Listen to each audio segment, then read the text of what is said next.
درباسی رحای بدن خلفت یا رحای وک باجار سلوف سیتی هات البجارتن نهاجی دیمن خوش باجار خلفتیته.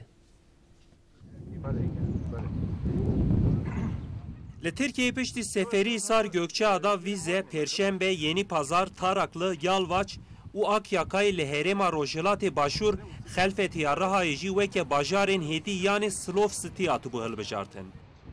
Xelfetî di dünyayê da wek bajarekî hêdî yani Slov City hat bijartin em niha li ser pira hilavestê ya gerdana xelfetiyê dimeşin. Bi rastî xelfetî li paş me wek tabloyeke dîrokî disekine û ev tablo bi behrê ve jî bi ava barajê ve jî hatiye xemilandin. Xelfetiya ku weke bajarê gulên reş tê zanîn li rojelatê başûr bû bajarê yekem ku ket nav bajarên hêdî. Gel û wateya bajarê hêdî çi ye? Valla ناگو سیت آلانه پر تاریخی کردن zaten. Yani ku per tarihi kevin, Slov City mesela diyor ki bajar yavaş. Yani per zu yapı kunne çenevin. Yani yapı kevin. Se ku ana qorikin tarihi bare. Yani doki bare ku am se qorikin.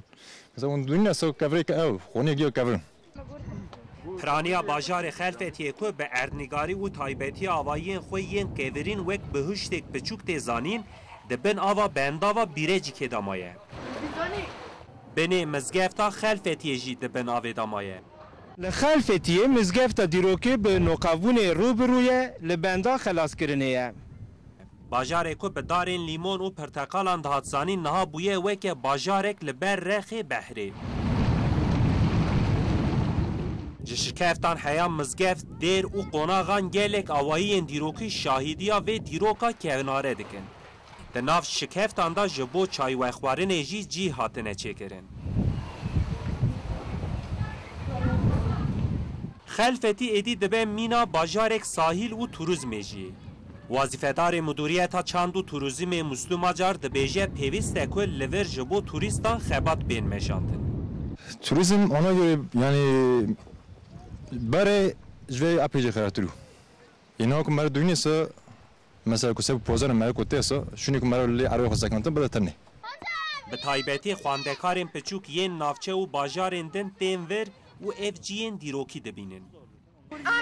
Telikatine emî xweşxwar Xelfetî xweş e. pir xweş e. Nerê xelfetî em têr dorne em bî cilxin nû hêkî cilx xwe dikin jî tevê hêkî cilx dikin tevê gî pîs wê îme jî em rê dona qof me cilx dibî arî me hesar dikirî em nikane hene merva dereşî biçîk rê çêkin ew dixwazim. Li ser ava xelfetiyê ku tevlî Firatê dibe pirek hilawestî hatiye çêkirin kesên ku tên vir dikarin bi şikefan li ser ava Firatê bigerin jî. سماشوان مجا ساعت 8 نیوام لوی در رونشتن ساعت من آهات سر 10 کم چارک مجوا خاطر بخوازم بهشت جنتی خلفت و رحای جهات سر اکران حیاس به ساعت 8 نیوات خیر و خوشیه ده بمینن بلا خود ایشه و الهف بینم خاطره و